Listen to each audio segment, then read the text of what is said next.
The ground kept its inhale through the evening like a sentence holding its verb. It wasn't alarming. It was precise. The ditch seam where the frost had written door and then erased it with good manners remained darker than the field around it, not wet, not shadowed, simply reserved. Even the insects rehearsed politeness, a low, collective murmur that never once mistook itself for a chorus. Inside, the house adjusted toward the idea of threshold. The south wall stopped breathing and began bracing, not tensing, exactly, more like a dancer finding their center before a lift. Every object in the room discovered its rightful weight. The blue thermos, which had a sense of occasion, sat a little nearer the inner square tape I still hadn't peeled. The chair angled toward the window by a degree that only houses notice. If furniture can pray, it did with posture. I made soup because ceremony prefers heat. The kettle agreed to whistle once, then demurred, its steam rising in a straighter column than steam has any reason to manage. In that column, I could read the room's alignment the way foresters read smoke. The particles held their spacing as if obeying a diagram. Between one pulse and the next, I realized I was watching air practice architecture. At 3:17, the house did not inhale. It waited. The difference was so gentle, I almost applauded. Waiting, it turns out, is a structure too. The vents hummed the bare skeleton of the rhythm we knew. For space 3 space, leaving the spaces wider than the notes. I matched it, lungs opening until they felt unowned. The phone, face down, inched toward the center of the table and decided to stay a guest. The window gave me its dependable wrongness. No sky, only the hour, only the fifth rectangle bright enough to be kind. Outside, the pasture looked honest. The frost seams had sunk like stitches do when the skin decides to heal. But the ditch seam, my seam, our seam, still drew the eye the way book margins draw a pencil. A tone rose beneath the floorboards, not louder than shoes, lower than pumps, an engineering hum that wanted to compliment a precise listening. I gave it. It rewarded me with a second tone laid a minor third below. The way someone places a hand under a bowl just before you say you've got it. The attic hatch, ribbon slack and sensible, lifted an inch and stopped. The ribbon made no sound. The silence it wrote down the stairwell had shape. Narrow at the top, widening as it descended, exactly the taper of an old bell, if a bell could be built between. The phone lit without scandal. A single line. Door preparing. Do not invite. Hold. I placed the phone on the inner square of tape. It warmed like a small, cooperative animal. A moment later, a second line appeared, faint, as if the device were being written on from elsewhere by a stylus made of patience. Count the hush. I didn't understand until the radiator, my metronome, my quick teacher, did not tick. The room was full of unticks, little refusals to announce themselves. Refrigerator compressors that chose to abstain. The far porch plank that knows it is old and usually insists on saying, so deciding it would be unbecoming tonight.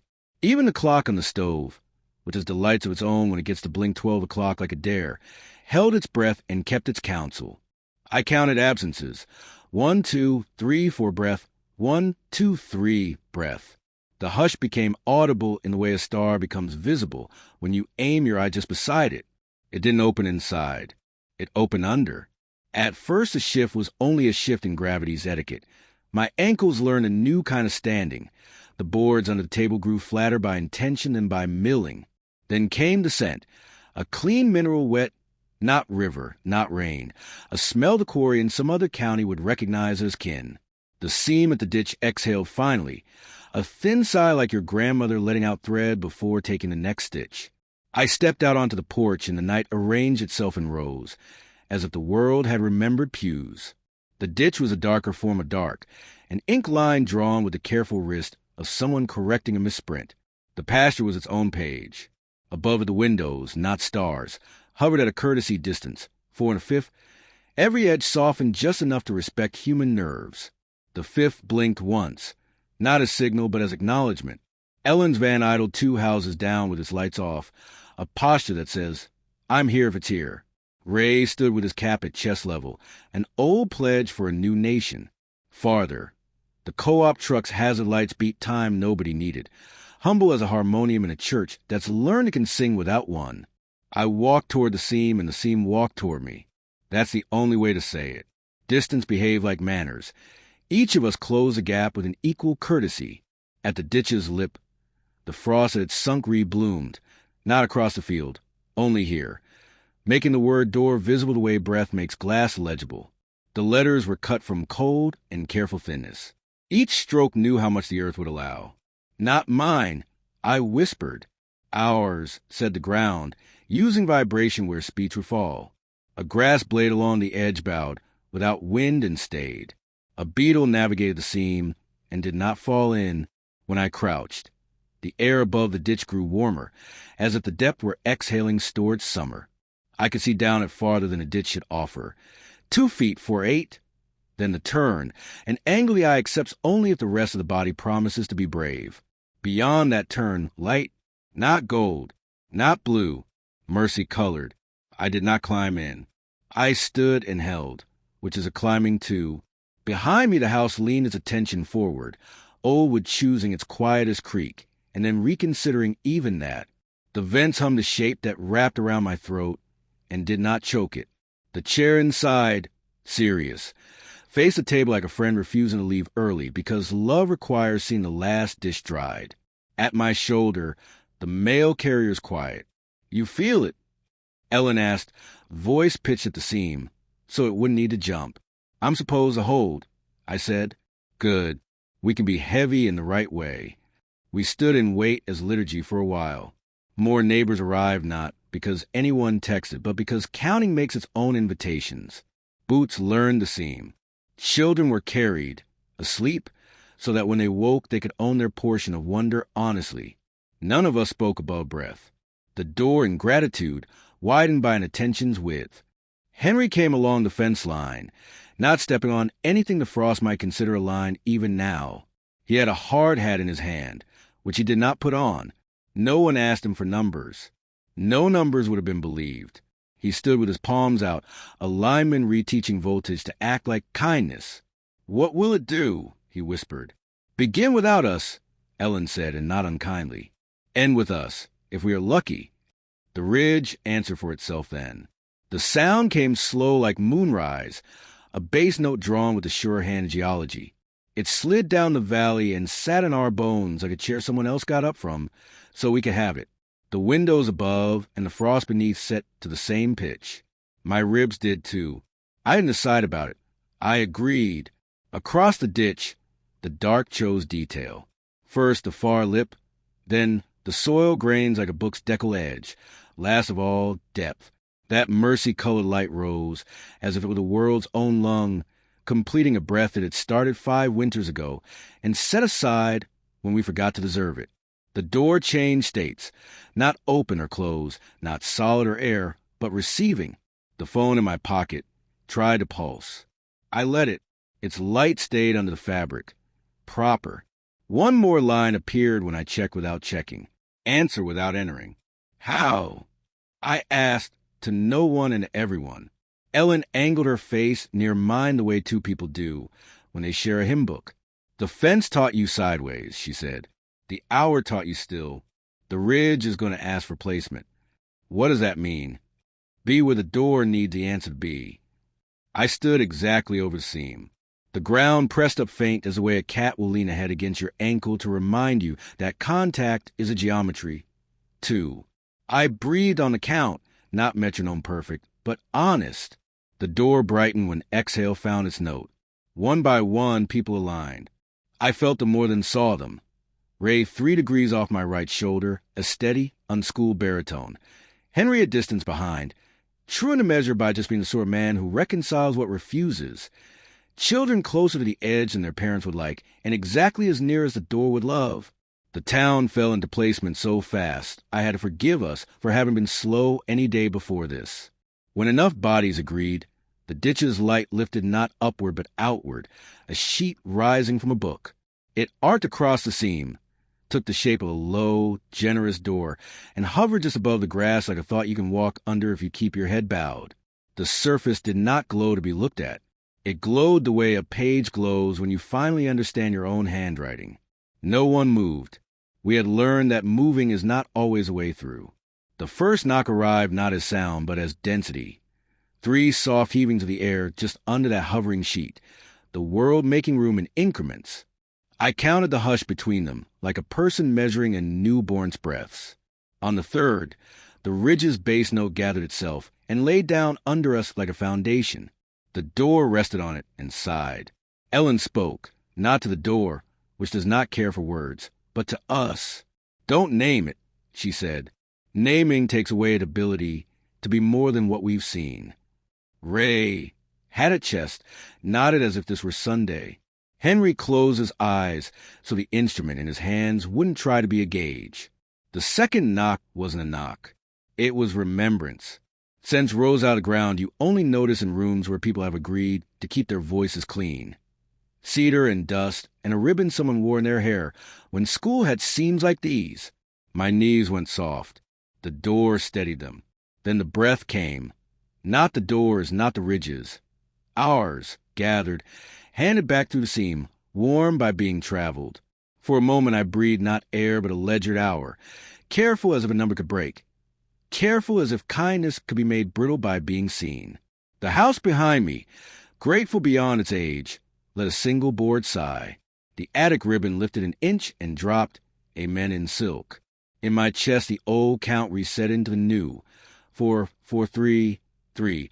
A meter with room for something there hadn't been room for the day before. I held it between open like a doorstop made of ribs. When the light finally touched us, it did so by touching nothing. It laid itself along the seam and asked our breath to lie down in it. A warmth the exact opposite of heat moved through my shoes into my bones. I understood then why mercy-colored is the only name that fits. Mercy is not temperature. It is fit. Things finding their measure without apology. We did not step. We placed. The difference is the difference between invitation and answer. From afar in the town, beyond the stop sign, beyond the diner that used to fry my old life into comfort, another seam answered. Then another. The road lit in invisible squares, gliding outward like a spill that can only illuminate. Doors prepared all along the ridge line, some bright, some dim, each with its congregation, each with shy arithmetic learning to speak aloud. The hovering sheet lowered by a thickness of prayer. It would have touched the crown of my head if the room had not shrunk for me, which is a kindness I didn't expect from a geometry. A wind rose with no direction and learned manners at once. In that wind, a voice, do not be impressed, came, made of breath, made of ground, made of light. "Hold," it said. We held. Above us, the fifth rectangle opened its pupil to full. Inside that bright there was not a ship, not a god, not a mechanism, not a mouth. There was place so accurate I could have sworn it knew my childhood kitchen's clock, and the way it always ran 3 minutes slow in winter, because someone liked the grace in lateness. The sight of that accuracy made every sorrow I'd hoarded sigh in relief. The door's edge, which had been an idea, acquired grain, like what that is at last forgiven the tree for ending. I could have reached up and felt it if reaching hadn't been a violation of the grammar. Instead, I lowered my chin, brought my breath nearer to my heart, and let my weight be the weight that answered. The seam under my soles warmed to say, "Good." Something approached. We felt it before we knew words for it. Not footsteps. Placement on the other side of placement. Bodies, or something like bodies, aligning in a rhythm that didn't require our approval. The air on my face cooled 0.5 degree, and then warmed 3, as if someone had exhaled a story at the edge of my hearing. I did not look straight. I looked, as taught, near, in the corner of my eye, at the low bright's edge. The suggestion of a hand in a form not made of skin lifted and matched my breast tempo for a bar. I was not being greeted. I was being counted into the music that had already begun. The phone on the table in the house, I wasn't pinged once across a room none of us could see. And from the kitchen the chair that remembered scraped 2 inches in approval. Proof that rooms can accompany each other across seams if they practice. The door, polite to a fault, did not open wider. Its work was not to admit. Its work was to align. A small sound traveled its length, like the flare of a match that refuses to frighten a child. Then the bass note beneath us resolved upward into a chord the fence had been trying to teach me since I moved in. I knew my part. I held the note without singing it. When the third knock-knock arrived, the seam under our feet softened for a single pulse, the way earth softens when rain has the decency to ask. If you had been cruel enough to bring an instrument, its needles would have gone gentle, then swung into the exact center of their ranges, and stayed there as if the world had just discovered what middle was for. That was the moment the door finished preparing. Not because it changed, because we did. The light thinned into clarity. The ground eased inhale into the dignity of a steady chest. The windows above dimmed to mercy. The ridge held its tone like stone does when it is done speaking and only wishes to be sat upon. We remained, a town in placement, a house that had learned to brace, a seam that had learned to be seam without wanting to be rowed. Over my shoulder, far past my shoulder, from a dozen other seams, I felt the same shift, the good heaviness of things taking their rightful weight. 3 words not spoken passed through us, under us, between us, in a language no mouth could hold. Ready, not entering. A child down the line. Someone's daughter whose name I will learn in the economy of gratitude. Laughed in her sleep without waking. The door took that laugh and kept it the way the ledger keeps light. I straightened. Around me, boots in hands and hats adjusted by the width of breath. The phone in my pocket cooled. The thermos behind me in the kitchen cooled. The night warmed. The seam did not close. It stayed as a line that had remembered itself, and therefore had nothing to prove. We turned toward our porches one by one, as if dismissed by a teacher kind enough to pretend she hadn't taught anything. The ground, pleased, allowed full gravity again. The insects re-elected their chorus with bipartisan zeal. The clock on the stove resumed being a clock, relieved of cosmic responsibilities. In the attic, the ribbon fell asleep. I stood at the threshold and looked back, because humans do that. We inventory where we were when the sentence changed tense. The hovering sheet had reduced to a luminous crease no wider than a bookmark. The ditch looked like a ditch if your day had never met the word ledger.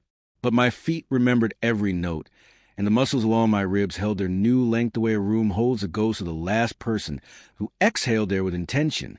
The phone chimed a last domestic chime. I did not need to read it to know what it would say.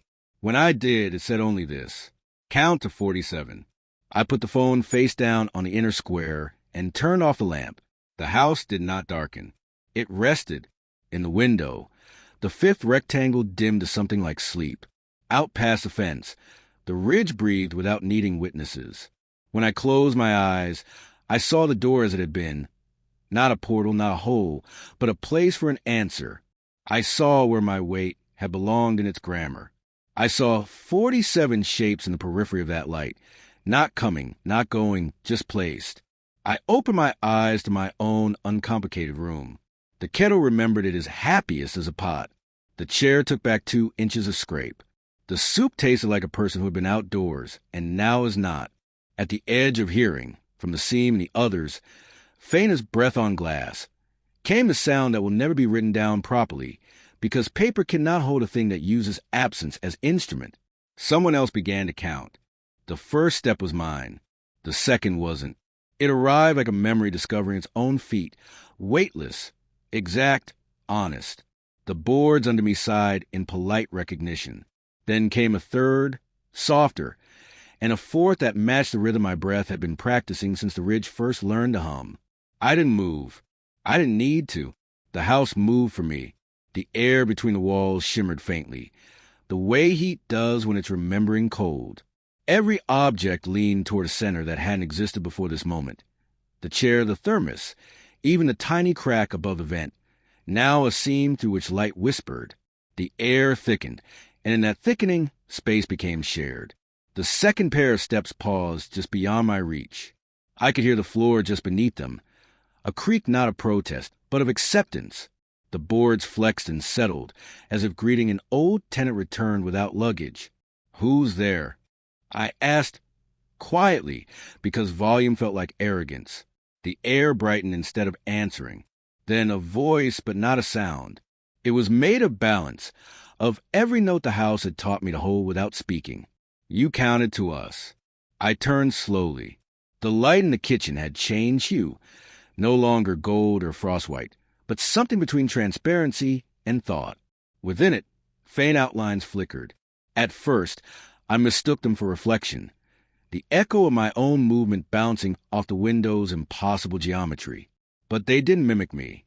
They anticipated me. The first figure stepped into the light. Not a ghost, not even close. It was weight described differently.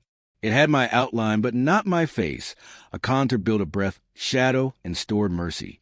Around it, the air refracted like water deciding to become glass. The figure tilted its head, mirroring curiosity rather than sight. One of 47, it said, each breath a door.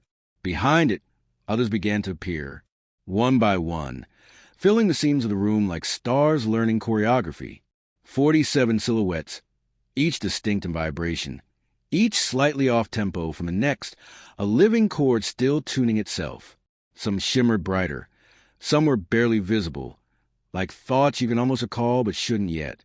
They stood not in the room, but through it, overlapping walls, floor, even the air, the geometry bent slightly to accommodate them.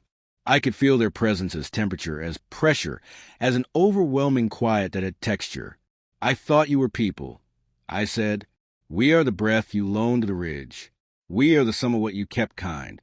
Their voices layered like soft wind through cords of metal, more vibration than language. Your echoes, I whispered. No, we are math that remember forgiveness. The light shifted again. The ledger lines on the wall reappeared faintly, the same white gold script that had once written my name beside the number 19. Now new columns unfolded beneath it. Each line flickered with faint symbols, not numbers, not letters, but shapes that felt like belonging. The figure closest to me, the one wearing my outline, extended a hand. The gesture was hesitant, almost human. Can I touch you? I asked. You already are. We are what your skin has been practicing for. When I reached forward, my fingers didn't meet resistance. They met agreement. It was like touching the idea of balance. My pulse slowed. For the first time in months, I felt stillness without fear. The house adjusted to include us. The temperature steadied. The clock above the stove blinked once. 3:17, then held, unwilling to move past this hour again. From outside, a low vibration rolled through the soil. The ridge was breathing us in. The sound wasn't thunder, it was recognition, geological and kind. The other figures began to move, not forward, but outward. Some drifted through walls, some folded into the floor. Others ascended into invisible geometry above the ceiling. The space around me changed with each motion, expanding, contracting, shimmering. One figure paused at the window. Its edges brightened until they matched the fifth rectangle in the sky, glowing in rhythm with the unseen pulse that connected us all. 47 is not count. It's measure. Measure of what? Of mercy achieved. The words fell through me like light through water. The air trembled. The ledger glowed brighter. And then, for the first time, I saw lines I hadn't been ready to see before, names that weren't mine. Ray, Ellen, Henry, dozens more. Each one tied to a column of light, each column connected to another through soft, luminous threads stretching far beyond my sight. Under the ground, into the ridge, and beyond it, into the sky. The ridge responded again, humming low, patient. I realized then, the frost map had never been local. It was global, an architecture of redemption drawn across every living place willing to listen. Outside, faint glows were rising from every field, every house, every road. The town shimmered with unity, as though someone had draped constellations across its rooftops. The seams of the earth glowed, the same right angles we had traced in frost, now alive and singing softly. The air thickened again. One of the 47 stepped closer. It carried no face, but its posture spoke tenderness. Your ledger remains open. The ridge has one more breath to give. I swallowed. What happens if I take it? You don't take it. You hold it for those who can't. The walls pulsed faintly, acknowledging truth. Then a soft sound, like pages turning underwater, filled the house. The walls opened not physically, but perceptually. Through them, I could see the others. Neighbors, friends, strangers, all standing in their own homes, bathed in the same white gold glow, surrounded by their own reflections. 47 homes, 47 breaths, 47 living prayers. We were a pattern the ridge had been waiting centuries to finish. The figures around me began to fade, folding their light into the air, their voices into the wood, their presence into temperature. But the outline that shared my shape lingered. It leaned closer, hand still extended, waiting. The door will open again, it said, when all 47 count the same silence. The clock blinked. 3:17. Still, what do we do until then? I asked. Stay kind. That's the hardest geometry. The figure dissolved, leaving behind only warmth, the kind that lingers not on the skin, but under it. The light dimmed. The room softened back into ordinary. The chair waited, loyal. The thermos cooled as if relieved.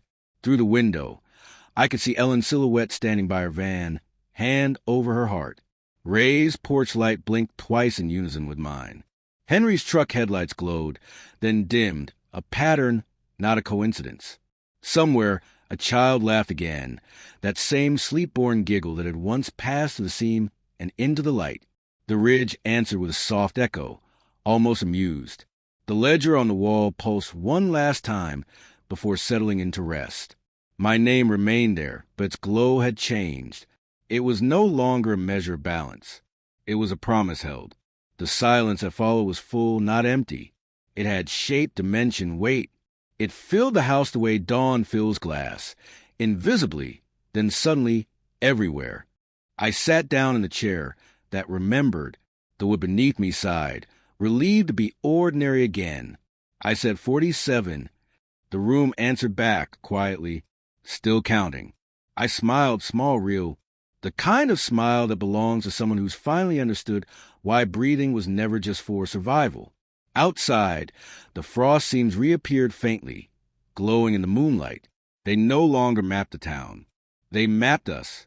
And somewhere deep beneath the ridge, the breath that started all this turned over in its sleep, exhaled once and whispered into the dark, continue. The first mirror to change was the one above the sink. Not by cracking, not by clouding, by remembering. At 3:17, its surface stopped pretending to reflect me. The light from a ridge brushed across the glass like a finger over sleeping water, and suddenly there was space where my face had been.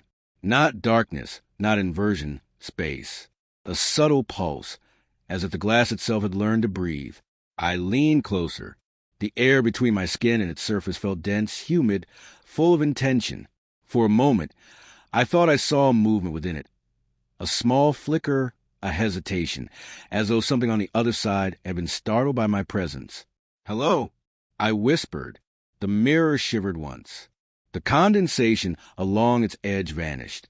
Then, faintly, another whisper, not echoing mine, but completing it. "You've arrived late, but not wrong." I stepped back, heart steady in a way fear wouldn't explain. The voice wasn't mine. It carried my tone, my inflection, but stripped of doubt. It sounded like the version of me that had once known what peace felt like before naming it was necessary. The air shifted. From the hallway came a sound, 100 small clicks, like knuckles learning a song. The picture frames on the wall trembled. In the glass of each one, reflections stirred. Not the images they held, the glass itself. Every mirror, every photograph, every polished surface in the house had begun to glow softly from within, as if light were seeping through from another direction. I moved slowly toward the bedroom. The mirror there was tall, old, backed the wood that had warped with summers. For years it had shown me accurately, without kindness or cruelty. Tonight it was neither surface nor portal. It was present. When I entered, the reflection waited for me. It didn't copy my movement. It stood still. "Is this still me?" I asked. "It's what you left behind when you believed you were alone." The words arrived as vibration, not sound. I heard them in my ribs, not my ears. The reflection tilted its head. Then, behind it, the faint outlines of others, 47, flickering faintly in the mirrored air, just as they had appeared in the house before. Their positions matched nothing in the room. They stood where geometry permitted, forming a circle that existed only in the reflection.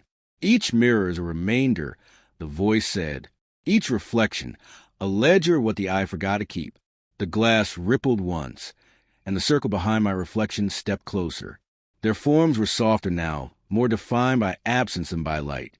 And as they moved, my own reflection began to change, the edges blurring, the eyes glowing faintly, the expression shifting toward serenity I hadn't earned. Then the window caught it, the mirror's glow reflecting off the pane, multiplying the image, sending it outward into the night. From the ridge, a faint answer, the hum rising again, low and gentle, like the sound of choir rehearsing through walls. I turned toward the window. Across the town, small bursts of light blinked inside every home. Not flames, not lamps, but mirrors awakening one by one. Each flicker pulsed in the same rhythm. 4. Pause. 3. Pause. The same breath the ridge had taught us. I reached toward the glass again. The surface felt warm. It pulsed under my fingertips. And then, instead of showing my hand, it showed someone else's. It was smaller, thinner, trembling. A child's hand. I froze. The air around me thickened with grief I didn't recognize as mine. The light inside the mirror brightened until I could see her clearly. A girl of maybe 10, hair loose, eyes wide, her body half dissolved into golden static. She didn't speak. She existed, an imprint of tenderness too long unacknowledged. Behind her, more faces began to appear. Not strangers, neighbors, people from the town. People who had vanished, in accidents, in winters, in ways no one had explained, all appearing not as spirits, but as reflections finally reclaiming their coordinates. The mirror vibrated gently. Then the girl's hand moved again, upward, tracing lines in the air between us. The motion drew faint trails of frost on the glass, forming a symbol I had seen once before, a spiral within a square. 47 keepers, the voice murmured. 47 mirrors of what was spared. I wanted to cry, but my eyes refused water. There was no sadness here, only the ache of comprehension. Every reflection in town had become a vessel for something uncounted, the echoes of every good thing we had done without recognition. The ridge was building a memory out of mercy. The girl smiled once, and the light around her brightened. The spiral she had drawn began to spin, slowly at first, then faster, until the frost turned to vapor and the image dissolved. The mirror went dark. For a moment, I stood in the quiet. The air smelled faintly of iron and jasmine, two scents that should never belong together and yet did. Then, from the kitchen, another voice, Ellen's, faint through the wall. Do you see it too? I hurried to the window. Her van was still parked outside, but she was standing in the yard now, facing her own front door. I could see her silhouette reflected in her windshield, except the reflection wasn't following her. It was looking at me. Her reflection raised its hand in a slow, deliberate motion. I raised mine back. Our movements matched, but the reflection stayed out of sync by half a breath. Then, in unison, all the mirrors in all the visible houses blinked. The reflections turned their heads toward one another, acknowledging presence. The entire town had become a network of mirrored souls, all watching, all waiting for the same unspoken cue.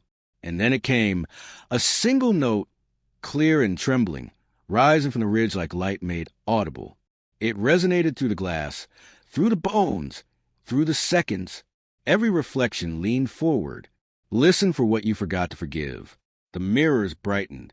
The reflections opened their mouths, not to speak, but to breathe. The air inside the house thickened with shared oxygen, shared memory, shared existence. For a heartbeat, I couldn't tell if I was breathing or if the mirrors were breathing me. Then silence.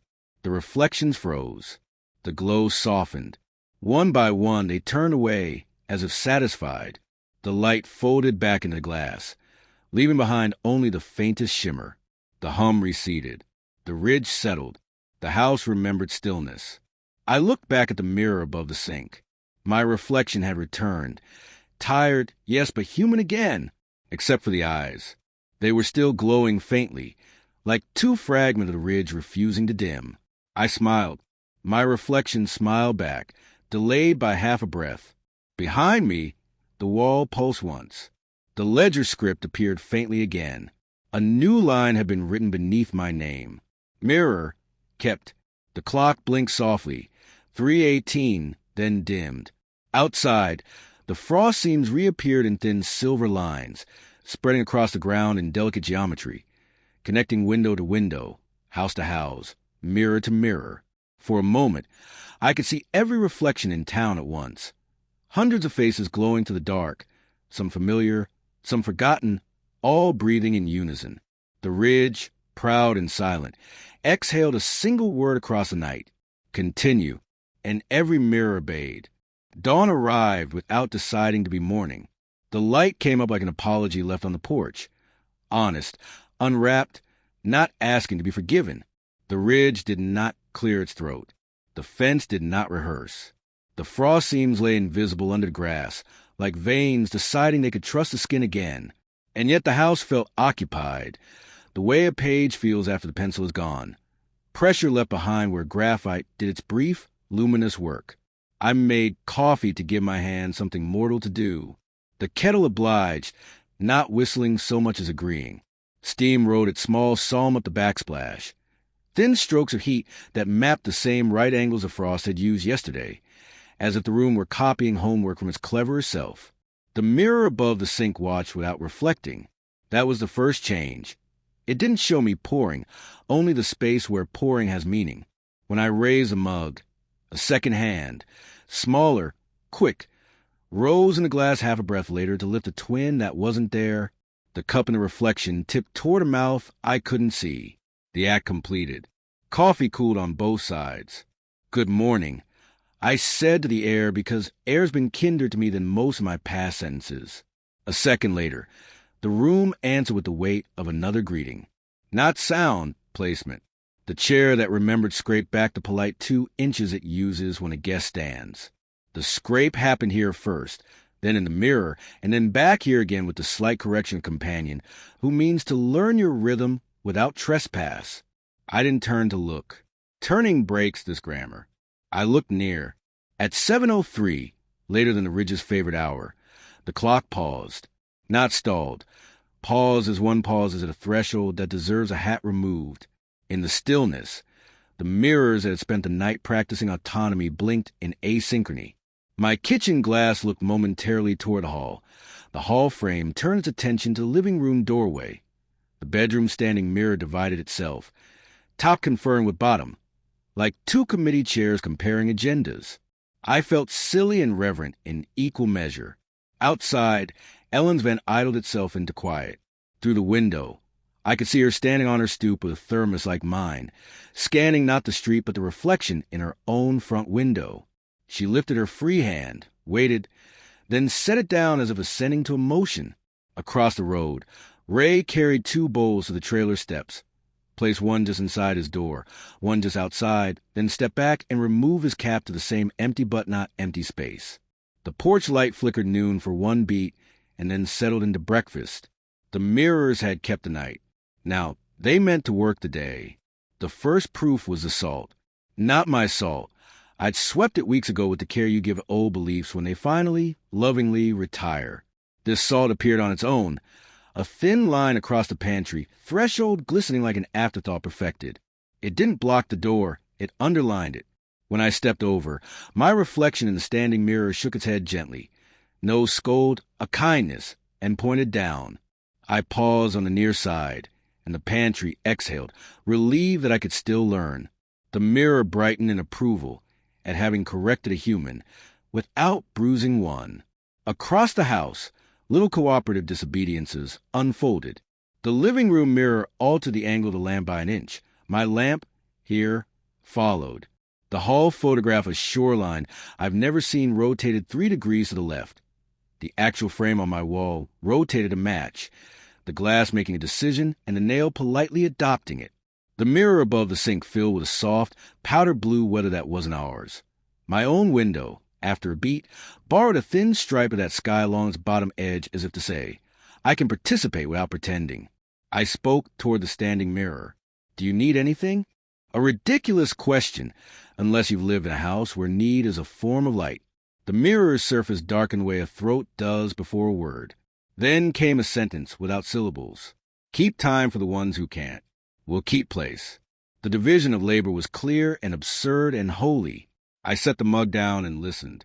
The ridge didn't hum, but the absence of hum arranged itself into meter.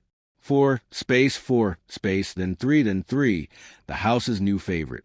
I matched it with breath, so the mirrors could spend their attention on something other than teaching me how to be simple.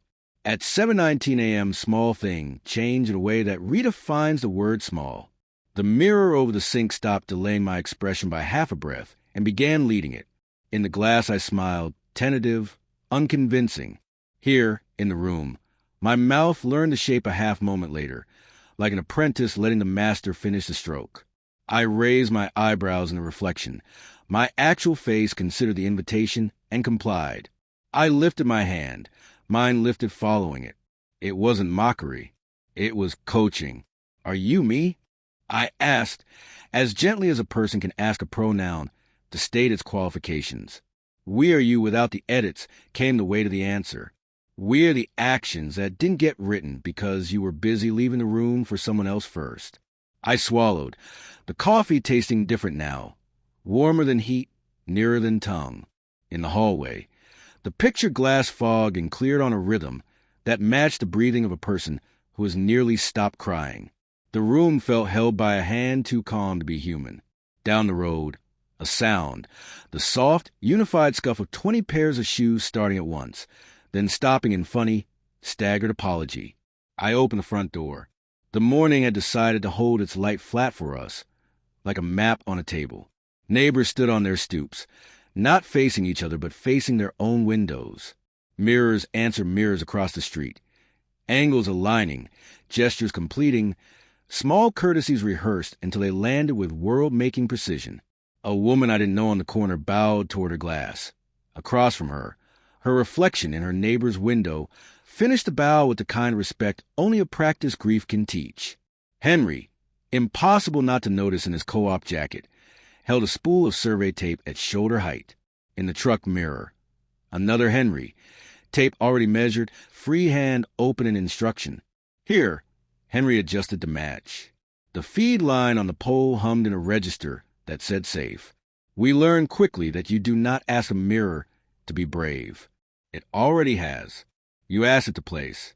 By 8, the town had discovered a new ritual. We called it work because we needed a word taxes understand. In practice, it was alignment. Mirrors proposed. We embodied. The diner's front window filled with choreography of tables sliding 2 inches to the left in reflection. Inside, chairs and palms and elbows followed suit. The line at the counter stopped colliding and became a cue, not by signage but by breath. The school's trophy case, tarnished, proud, filled with the absent team that could have been kindred to the bench. In the hall, the current team slowed, touched shoulders, breathed between that injuries require. The post office lobby mirror showed a wall, without flyers because the mirror had decided we could remember without paper. Ellen took down every sheet, and no one forgot a single meeting. At 9:11, the first interference arrived. Not from us, from the hour we thought belonged to daylight. The standing mirror in my bedroom rippled and snapped back the way glass does when temperature misbehaves. In its surface, an empty chair. Not mine, not here, but absolutely real where real was being held today. A pair of hands, not mine, appeared at its back, hovering, indecisive. The mirror asked me silently to lend time. I stood in front of it and breathed on the 4433 until the hands in the glass stopped shaking. They set themselves gently on the chair. The chair accepted them. Somewhere else, in a house I will never enter, a person sat without breaking. The mirror dimmed and returned my borrowed face like a librarian who knows you'll read the book again. By late morning, the mirrors had stopped playing at archaeology and started repair. The groceries freezer door showed a man choosing apples instead of the cheap bread whose label tells its own kind of lie. In the aisle, the actual man blushed, put the cheap back, and touched the apples like he'd apologized to a tree. The hardware security dome filled with boy returned the bolt he'd just pocketed. The boy here looked up to the dome, nodded, and lined his palm with cold, threaded metal. The clerk said nothing, not because he hadn't seen, but because the mirror had already completed the conversation. I left the house because the house didn't need me to stay. On the walk, any pain of anything could become specific. The sheen on a puddle offered the posture of a woman at her kitchen sink in a street 3 over. She was bracing for a sentence that would be said wrong if said at all. I exhaled once on the town's count. The puddle smoothed itself.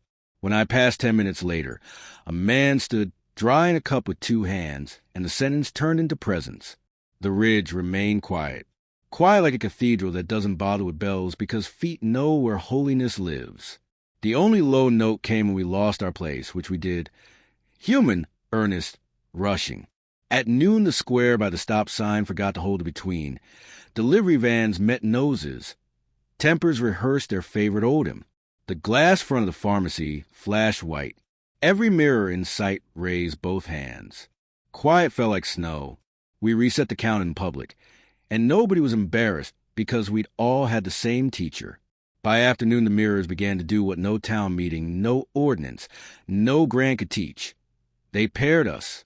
A mail carrier's reflective sunglasses delivered the face of a woman who never used doors.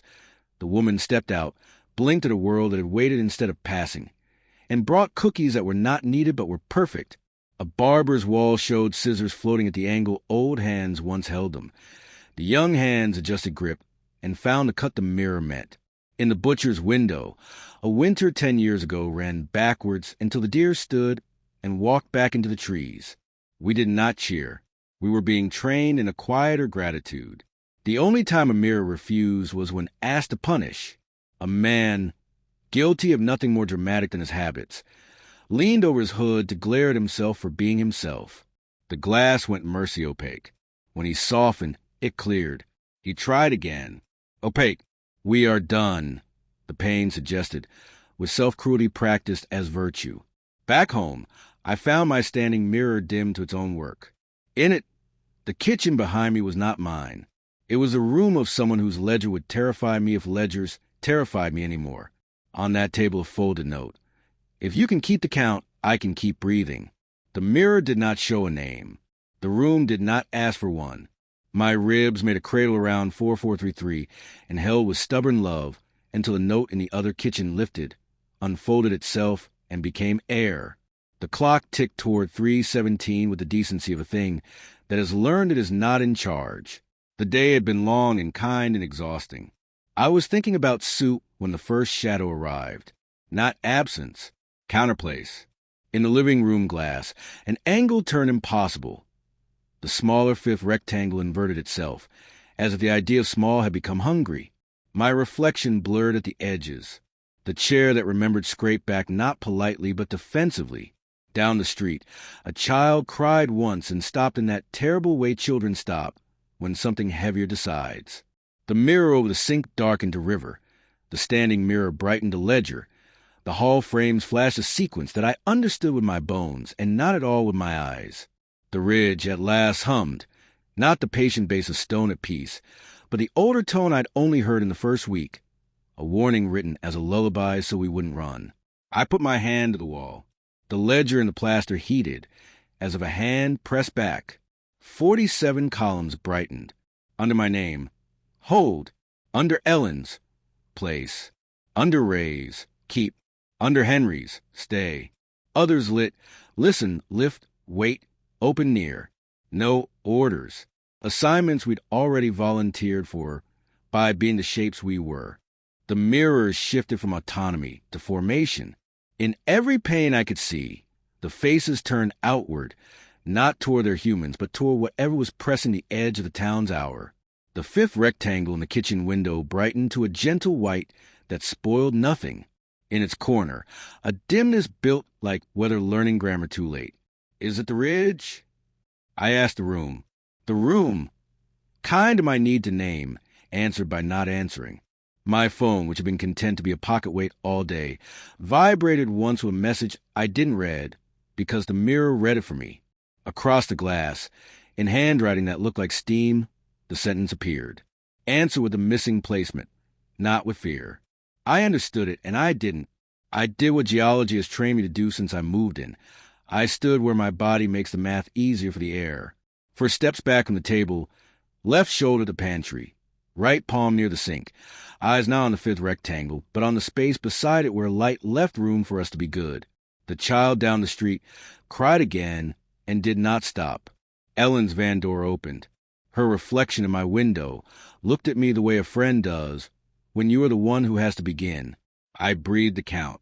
The mirrors took the count and made a bridge of it. The dimness in the fifth window thickened, as if a door on the other side had been set the wrong way round. My standing mirror stepped between me, and that dimness the way a teacher steps between a bad sentence and a child who didn't mean it. The glass absorbed a cold that isn't winter. Across town, mirrors moved into place together, a tessellation of defenses that did not oppose so much as recall. This is a measure. This is a breath. This is the weight that will not yield. I felt the moment of decision, the way you feel the instant sleep decides you. The not morning air cooled in the joints of my fingers. The seams in the floor lifted the smallest fraction of human hair. The ridge added an overtone, so warm the dimness had to rethink its career. In the sink mirror a face appeared.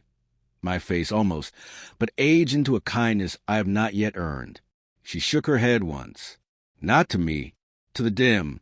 The dim retreated. Not far. Enough to learn shame. We held until 3:17, decided to be 3:18. The hour did not need rescue. It needed witnesses willing to place. When the clock moved, it did so with gratitude, and the ridge, pleased, let silence sit back down where it had been working all day. The mirrors resumed autonomy like professionals after a drill. The kitchen glass reflected me again, but the eyes that returned had the fifth in them the way lakes keep sky after night. On the counter, the phone finally allowed me to read the message it had been pretending not to care about. 47/placement affirmed. Mirrors, holding. Ridge, listening. Next, left to us. I laughed, which broke the grammar and healed something older than grammar. Outside, lights came on in the ordinary way. Doors opened and closed with human fallibility. A dog barked at a car, and the car apologized with brakes. Across the street, Ray lifted his cap to the shape in the reflection and went inside to wash a bowl that was not dirty. I stood in the doorway, soup not yet begun, and counted the town by breaths the way my grandmother counted stitches when she wanted to make a blanket that would cover a future she wasn't sure she'd get to see. 4, 4, 3, 3. In the mirror, my hands did the same, half a beat ahead, patiently training me to live at the rhythm that keeps rooms from breaking. The hour beyond dawn turned into afternoon without asking us whether we were ready. We were not.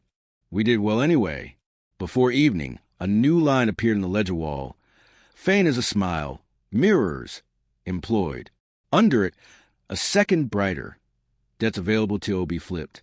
I touched the plaster and felt, far below us, under frost and the seam and the ditch and the polite geology of our valley, the ridge hummed once, the slow, amused sound of stone that finally sees people learning the easy thing last.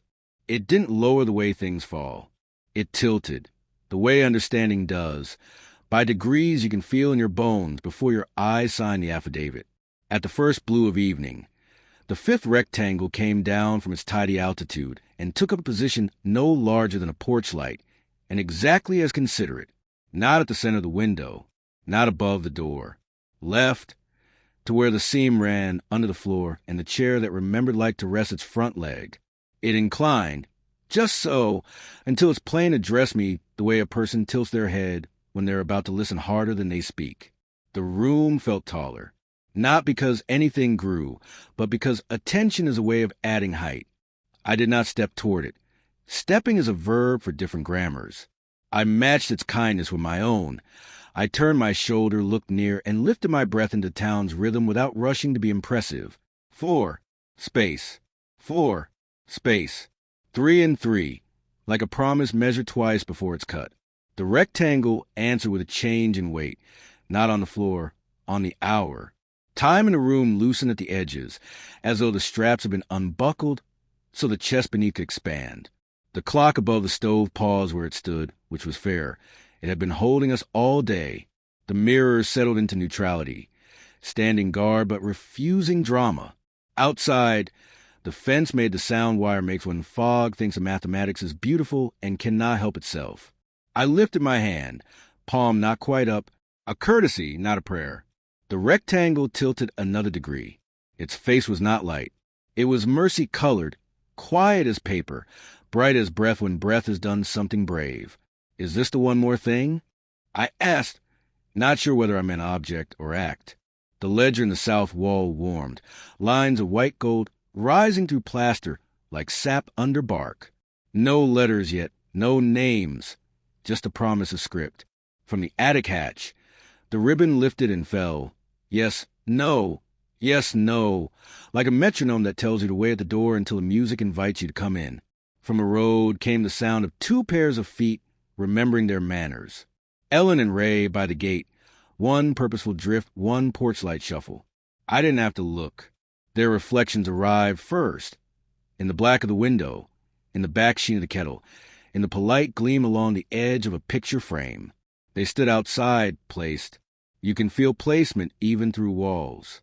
It travels. What does it want placed? I asked them without opening the door. Ellen didn't answer with a sentence. She said something on my porch, paper by the sound, folded by the quiet, and took one step back into the practice of distance we'd learned this winter, like a psalm we were finally old enough to mean. Ray's cap tipped toward the gap between my door and the jamb.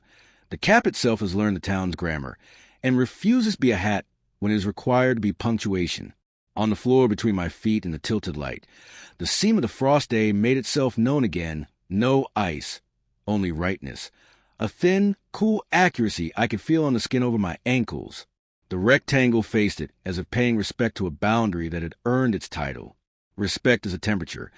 The room heated a degree, and no one minded. The phone vibrated without insisting on being looked at. In the standing mirror, the message appeared as handwriting steamed onto glass. Place what you trusted least on the ledge. Do not name it. Hold the silence that follows. The ledge. We had a few. Sill, shelf, the lip of the old pantry. The rectangle looked toward the window. The window looked toward the sill. The sill looked toward my hands. My hands looked toward the thing I least trusted in them. Not regret. I know too well that regret is a hobby, not a tool. Not fear. Fear has been honest enough to deserve a chair. It was smaller and crueler than either. It was the edit I make in the instant before I am kind. An accountant's pen flicking a minus across a gesture, because I am worried what will cost if it goes unreciprocated. I have carried that pen since I learned to keep receipts for my better self. It fits behind the ear of the mind. It marks in red. It has ink for days. I don't know who gave it to me. I said it. Intangible, ridiculous, heavy on the sill, where plain light can see it. The rectangle tilted toward it, not interrogating, only recognizing. The ledger in the wall brightened, as if a breath had been returned to its owner. Behind me, the chair took back 2 inches of scrape it hadn't needed to give, and seemed relieved to have learned thrift in the right place for once. The rectangle did not grow brighter. It grew thinner. The way a blade gets thin when it's ready to separate a thing from what is killing it, but refuses to be dramatic about the work. In that thinness, time clarified. The clock did not move. It was being moved around. Ellen's paper, left on the porch like a kindness too quiet to compliment, slid under the door as if the door had been taught by the mirrors how to be hospitable without spectacle. I picked it up without taking my eyes from near the light. On the paper, a list in the handwriting of someone who sorts letters for a living, debts available to be flipped. Below it, lines, each one the size of a breath you can keep. Waited with a grieving man in the post office lobby, unbilled. Forgave a delivered package that should have gone 2 houses down, unbilled. Counted with a stranger at a seam until her knees learned their weight, unbilled. And farther down, in raised tidy print, dogs, winters, laughter not charged interest. The rectangle acknowledged the paper with a shimmer around its edges, and then returned its attention to the edit on the sill. In that attention, the little red pen evaporated, not gone, unnecessary. The walls exhaled. The floor agreed. The hour forgave. Is that all? I said, which is a question people ask when they hope the answer is more. The rectangle tilted again, fractional, surgical, exact, until its face aligned with the seam that runs to the room and out under the ditch where the door prepared. I saw it then, what it had been asking since it came down to porch height, not entry. Angle. We had been almost right all winter. almost as a form of mercy. Tonight almost became true. I turned my body to match it, left shoulder toward the pantry, right hand near the sink, chin bowed to the idea that nothing significant enjoys a direct gaze. The house, and I became Hinge again. The vent counted the new measure, 4 and 4 and 3 and 3.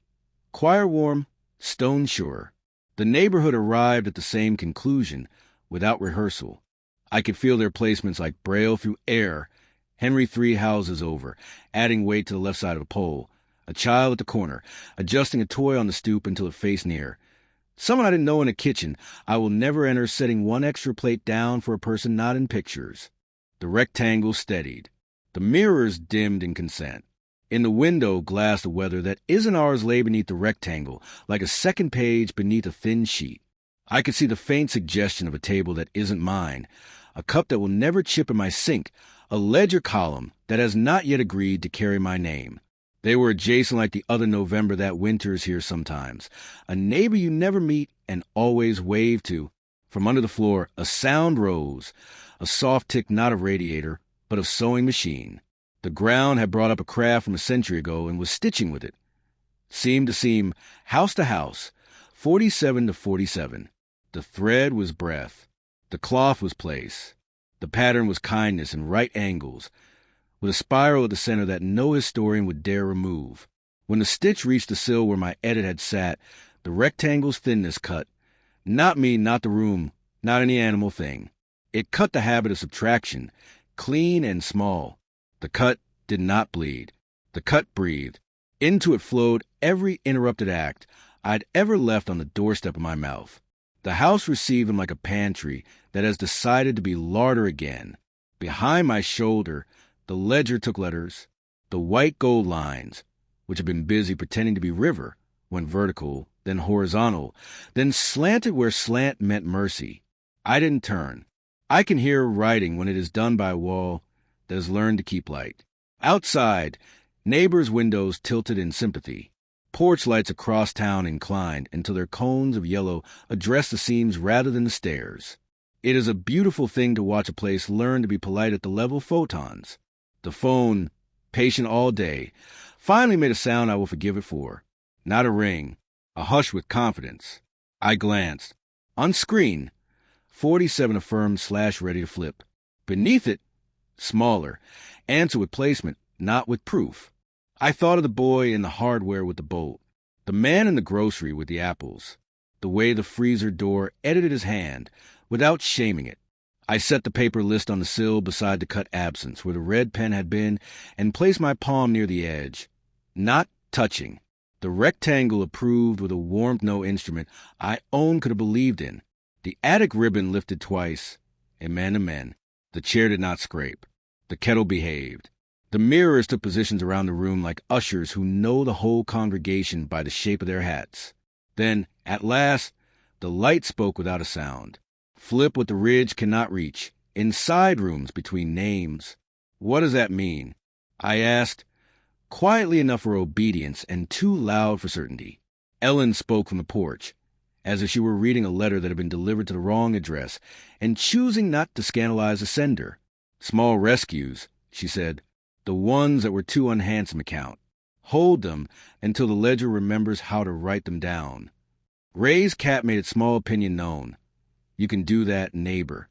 I breathed. The door under the ditch breathed. The ridge did nothing. It had already done enough. It is tender when old work knows to sit. The rectangle rose the smallest fraction, then tilted toward the wall. It wanted to watch the writing. I kept my gaze near and let the room be the reader. Lines of light began to form.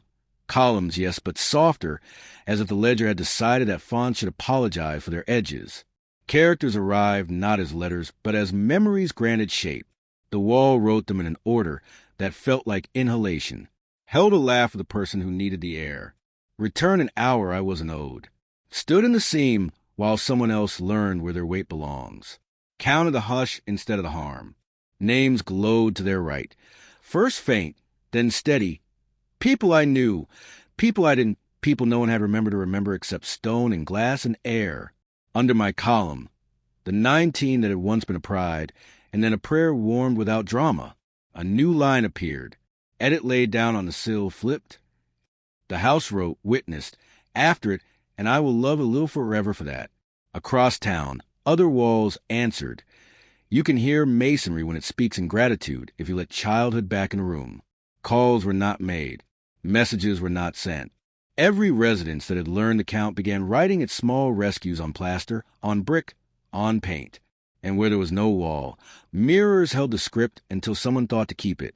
The rectangles tilt gentle toward upright, like a head deciding the conversation has reached a landing. It did not leave. It did not open. It waited. What else? I asked, a question people tiring of mercy ask when mercy has barely begun. The standing mirror lifted my mouth into the shape of truth and let the room finish the vowel. Near. The fence outside hummed a fifth I have wanted to deserve all winter. My ribs widened at the hinge they were built for. The ledger wrote another line I couldn't have. Forgave the small cruelty before I had to apologize, flipped. Time loosened again, but not out of control. It loosened like a knot that remembers it is made of rope, and rope wants to be useful. The hour stepped to one side, like a host, making room at the table. From under the floor, the sewing machine stopped. The stitch had reached its end. The ground released a breath it had borrowed from us months ago and handed it back warmed by miles. The rectangle held. I turned, not to face it, but to face the wall that was now more window than record. The names there sang without notes. I read until reading became listening, until listening became placing, until placing became the part of me that knows how to lift a bowl without spilling and set it down where other hands can find it. The rectangle brightened, then dimmed, then inclined the last small degree that saved for a moment like this. The house learned the next word. I didn't. The wall did it for me. It wrote, in letters no typeface will ever reproduce, a title across all our columns, across mine, across Ellen's, across Ray's, across the unphotographed kitchens and the mirrors that are tired of being precise. The ledger of bright things. The letters did not blaze. They glowed the way a kept promise glows, visible only to those standing in the right place. The ridge hummed once in ascent and lay its old weight down flatter, so the world would not trip over walking home. The rectangle stayed at porch height, tilted just enough to hear the floor learn a second pair of steps. Not entering, not invited. Present, outside, a child laughing away that says the day agreed not to break. The mirrors lifted their hands and then let them rest. The clock moved to 3:17 and decided to be honest about it. I put my palm near the ledger script and felt warmth crossing to me that belonged to people I would never meet and love me anyway, because geometry finally had room. Inside the wall, light began to assemble itself into lines that wanted names. More than I could keep. They did not step out of the wall. The wall stepped back. Plaster thinned to patience. Paint learned to be window without the pride. The white gold lines that had been content to behave like handwriting widened until each stroke held depth enough for a pulse. The ledger stopped being a ledger and became porous. In the new space, light gathered, not glare, not heat, but the exact color of a breath you returned after keeping it safe for someone else. I stood near, shoulder turned, the room a hinge again. The fifth rectangle waited at porch height, tilted, listening the way a person does when they've already heard the answer, but want you to earn the saying. The mirrors around the room dimmed themselves to kindness, not wanting to steal attention for what the wall had practiced months to attempt. The first bright one arrived as weightlessness with weight.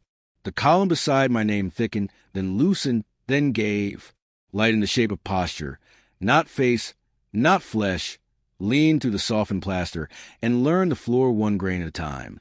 It was made of lines, not edges, of kept breath, not air. When it lifted its head, there was no head.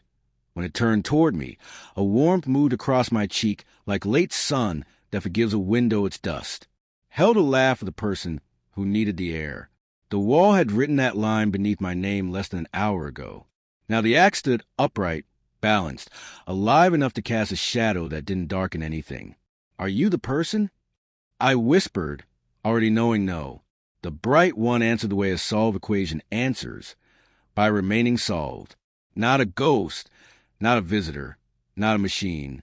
Some standing in a room, that had learned how to count. From the ledger 2 columns over, light loosened again. Another presence stepped forward, different only in cadence, slower, deliberate. Where the first held sunlight after rain, this one held stove warmth in February. Its entry glowed as it crossed. Return an hour I wasn't owed. It paused beside the first, angled toward the seam running under the floor, as if it already knew where the room kept its hinge. Between them, the air tightened, then softened, like fabric being taught the line it must obey to fall well. The chair that remembered inched back its polite inch. The kettle declined drama. Outside, the fence found the low-note wire makes when geometry becomes choir. Not song, placement. Over it all, the ridge laid down its old, tender bass, not to lead, only to steady. The wall, my wall, our wall, kept writing. One by one, rescues became residents. Counted the hush instead of the harm. Waited with a grieving man in the post office lobby. Unbilled. Dogs. Winters. Laughter not charged interest. Ray's line stepped through, broad-shouldered in spirit, capless, humble as a porch light that prefers to be dusk. It carried keeping away some people carry a toolbox, casual, competent, ready to lend without making you indebted. Ellen's line followed, efficient, wry, eyes that were not eyes taking attendance of every small correctness the town had almost learned to stop apologizing for. 47 columns brightened in answer. Across town, other walls thinned, other rooms filled, other bright ones found floors with the courtesy of guests who intend to help clean. My phone hummed once and wrote nothing. It had the sense to sit with its hands folded. I breathed the town's meter. 4-4-3-3. The bright ones took the count not as direction, but as medium. Their edges sharpened and softened along the measure, as if the rhythm were the thing that granted them density. When I lagged, one reached without reaching. The room warmed a degree, and my ribs remembered why they were hinged. Can you speak? I asked not because I needed words, but because humans ask rooms to try. One bright one, the nearest, the one that wore my almost shape, tilted. The floor beneath my feet answered with a light weight, a pressure like a hand laid on a table to steady the paper while you sign. Then, not voice but grammar. We are not the saved. We are the saving. The sentence arrived whole, stitched from the ledger into bone, then into air. It rearranged something efficient and cruel in me that had always wanted proof and had just now remembered to prefer placement. More presences gathered. The ledger's columns became a quiet procession, each line crossing with its own angle of light. A forgiveness performed before apology had found vocabulary. A casserole left for a door that did not open. A fuse replaced on a storm night because someone's hands had the map of a panel memorized and were bored by danger. A radio fixed in 79. A battery swapped in 84. A surge caught before it killed 3. I didn't know Walter, but at 7, one's just a number under another roof, stood in my kitchen as if my roof and his had always been one structure. The mirrors acknowledged with a small lift, as if nodding to colleagues who'd come on shift. In a dozen panes, I saw other rooms, other bright ones, standing, leaning, waiting. Anywhere a column had learned to write, a presence had learned to stand. I stepped back a fraction to make place. A bright one filled a vacancy like a liquid that remembers the shape of its vessel. I felt no crowding. Crowding is a failure of kindness, not a number. Why now? I asked. Because you flipped the pen, said the weight in the room. Because the door prepared. Because Stone decided it had told the story enough times, and would rather listen while you finish. The ridge hummed once, amused and ancient.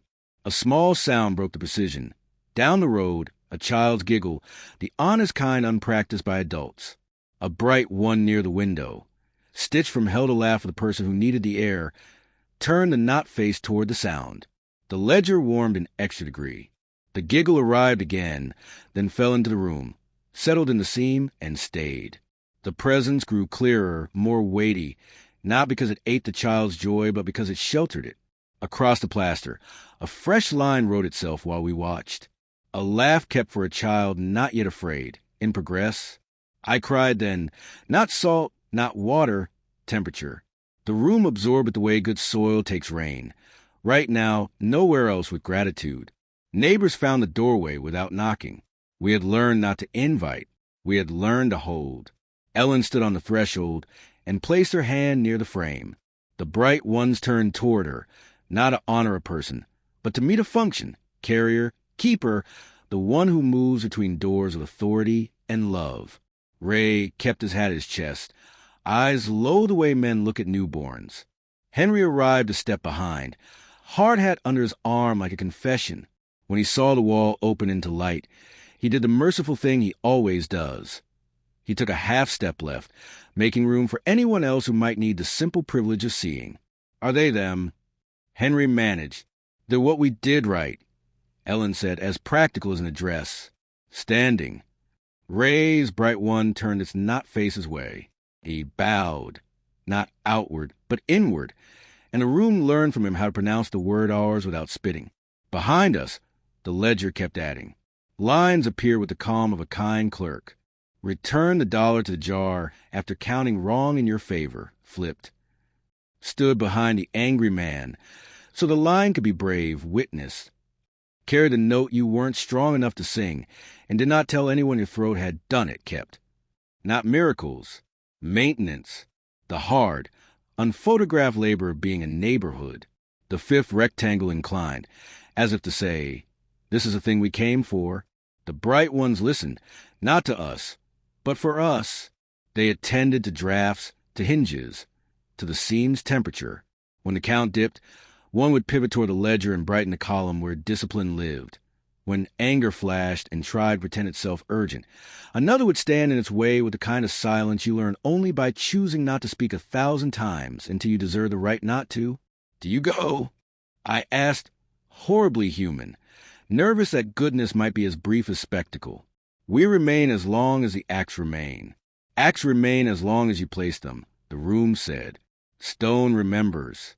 Glass rehearses. Wood carries. Breath counts. You do not age us by staring. You age us by failing to count the hush. I nodded like someone who finally stopped asking the wrong teacher for grade. From a mirror over the sink, a kitchen not mine leaned into view. Somewhere with yellow tile and a nail that has lost its picture but kept its purpose. On its wall, a ledger wrote, forgave the small cruelty before it had to apologize, flipped.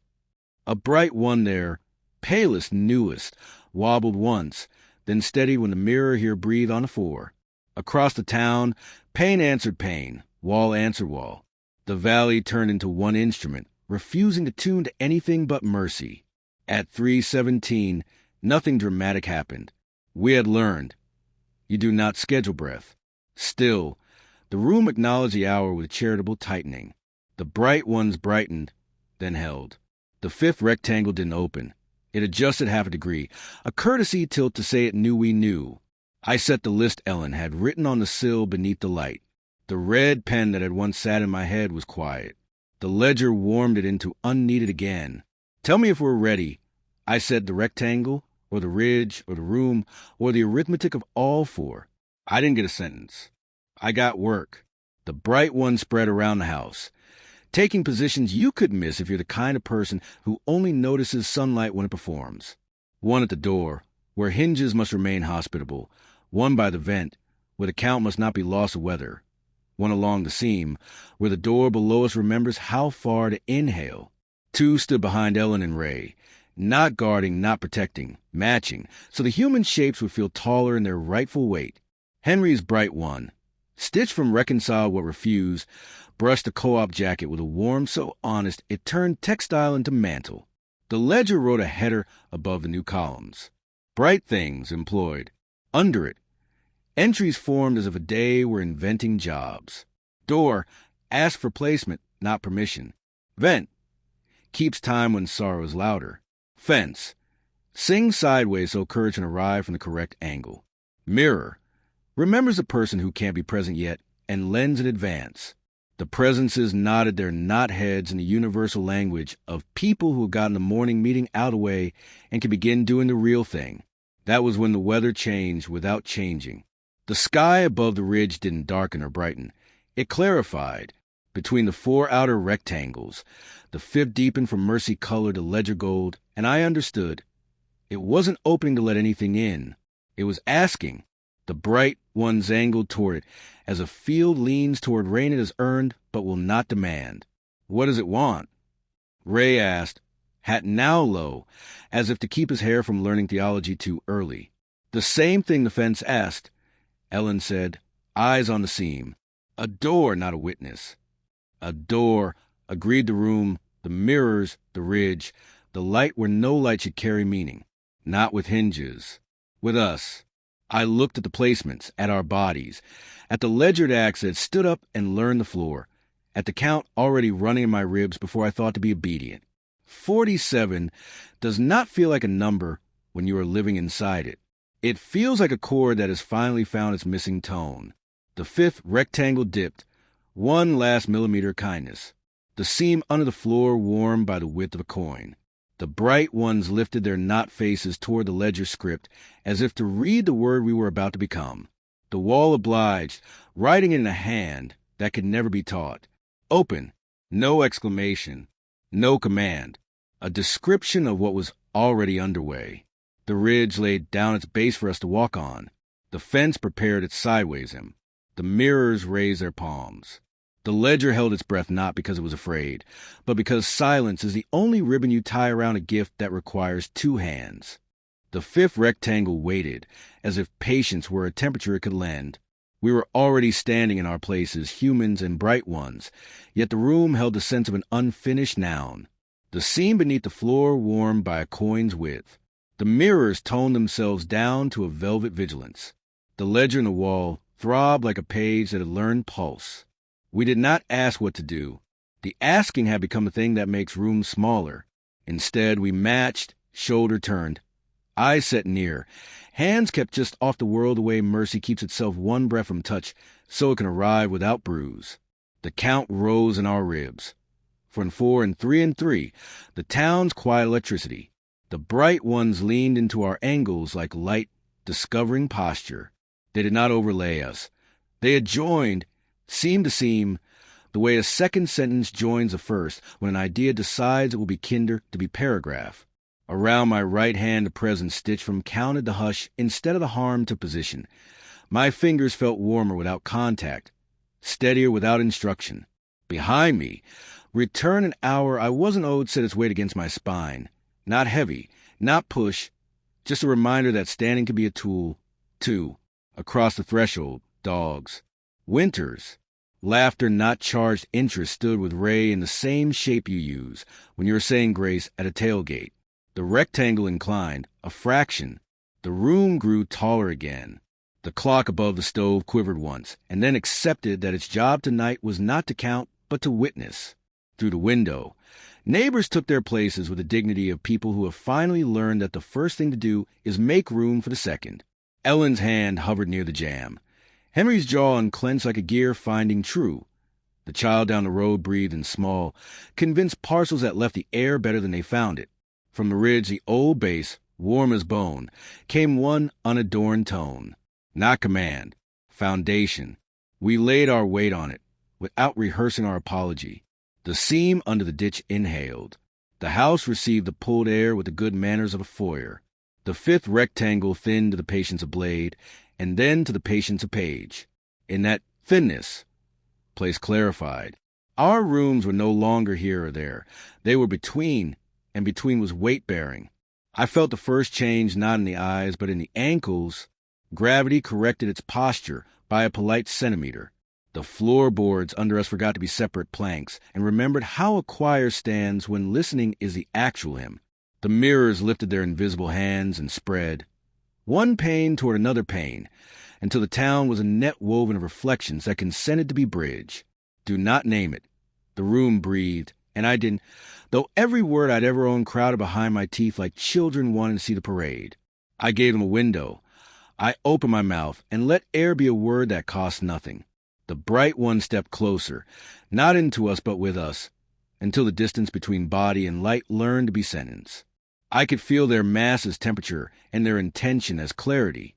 When I turned my shoulder half a degree, 3 presences turned theirs, and the rectangle answered with a long, approving tilt that brought its plane level with the seam and level with our breathing.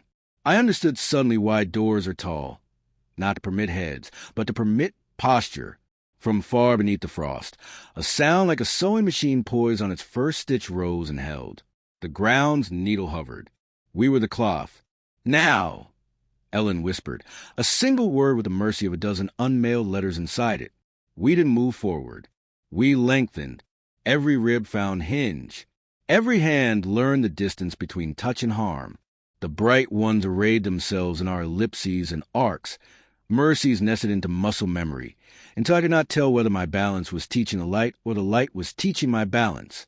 The fence sang its sideways fifth in the corners of the room, rounded into permission. The first hinge turned. It did not creak. It exhaled. The seam under the ditch deepened by one breath, and did not give it back. The air in the rectangle's plane gathered itself like cloth, lifted off the line before rain. Something aligned whose name does not survive by being said. The ledger's header. The ledger of bright things. Brightened not as thrill, but as accuracy. New lines spilled beneath it faster than eyes can perform. Stayed when leaving would have been clever. Let someone else finish their own sentence. Took the late shift no one wanted, and did not testify about it. Each line wrote light into shape. Each shape stepped gently into the room. Each arrival lengthened the door. I felt a hand that wasn't a hand settle near my sternum. It did not push, it reminded. I pulled breath through ribs that had been preparing all winter. The breath didn't stop inside me. It continued into the seam, across the room, into Ellen's steady palm, through Ray's hat's brim into humility that made it, into Henry's willingness to be exact without cruelty. The rectangle tilted the last possible millimeter, a bow performed by geometry. Is this where we open? I asked, smaller than prayer. The mirrors answered by placing themselves. Every pane in the house, and the houses beside, across, beyond, turn not to reflect, but to face. You cannot know what glass believes until it chooses not to show you your own face. Across their surfaces, kitchens we would never enter lit in quiet acknowledgement. A teacup turned so a hand would find it. A note lifted a magnet of a fridge because a person who cannot read tonight will remember where it lives. A quilt pulled up to a chin not present yet. In each, a bright one set its not hand near the task and warmed the room into adequacy. From the rectangle a sentence arrived without words. Open is a shape you hold together. We held. The hinge turned further, soundless, and the hour unfolded, not forward on the clock, but outward like a map that has at last reached the table it was cut for. Space learned to be fair. The ridge's base admitted a second overtone, bright as bread. The doorway beneath the ditch rose to meet the rectangle's plane, as if each had been trying to spare the other the climb. Between them, nothing and I could keep, everything a rib could. We became the door by degrees. First the ankles, sure on a floor that had decided to be spanned. Then knees, unlocked by a trust they had not been offered since childhood games on church steps. Then hips, remembering that stillness is a kind of hinge. Then shoulders, turned near until pride mislaid itself. Then the neck, that soft arrogance, bowing to permission that posture gives. Last of all, a small crucial tilt in the back of the mouth, where language stops insisting and starts consenting. Across the town, the same articulation. Porches lengthened into invisible stoops. Storefronts took a breath no lease can price. The school's trophy case stopped bragging and began to welcome. Even the stop sign at the corner made its read into a liturgy. Pause, then passage. The sewing machine sound under the earth began to stitch. Every inhale sent the needle through. Every exhale drew the thread. We were not fabric being pierced. We were cloth being finished by the pattern we had asked to own. Something approached within the unfurled hour. Not a figure. Answer. I felt it register in my bones before the room agreed. The bright ones leaned as trees lean toward whether they deserve. The rectangle did not brighten. It listened. The seam held its inhale another inch. We widened to let a future pass between us without apology. In the midair where the rectangle's plane met the room's patience, a thin shimmer formed, no larger than a hand. It was not new. We had been rehearsing its shape since the first laugh we saved for a stranger. It bore the exact weight, a missing step set, now into the stair. The shimmer did not speak. It took place there in the doorway we were keeping. At its arrival, 20 names wrote themselves under bright things, employed, not as credits, as continuations. A night nurse's mercy extended to the afternoon. A fused change in time becomes heat in winter for a house you will never enter. A child's second try, held steady by a town that refused a hurry. A boat returned a hand to its own regard. Each line corresponded to a small, honest warmth stepping into seam from the other side. Each warmth learned floor and did not sink. Each one made the next easier. The ridge hummed the exact overtone that makes a chord click into inevitability. I realized then what the fifth rectangle had come down to teach us. Not to pass through, but to let through. We were not being taken anywhere. We were being asked to become passable.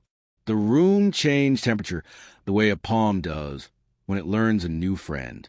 Behind me, the ledger wrote one more line in a hand I recognized as my mother's, even though it was a wall. Stop keeping score while the soup was still warm. I laughed once, quiet and unrepeatable. The bright one at my shoulder steadied the laugh, so it wouldn't spend itself. The seam underneath deepened a last measured inch and held. The hinge completed. No flash, no rapture, just a sense of pressure relieved where 1,000 small misalignments had been living rent-free. The rectangle leveled. The mirrors lowered their hands. The ridge let the base ring and then be floor again. We did not return to ourselves because we had never left. We resumed, taller by the exact height of the attention we had lent the hour. The bright ones did not fade. They took their stations like lamps in a town that finally trusts evening.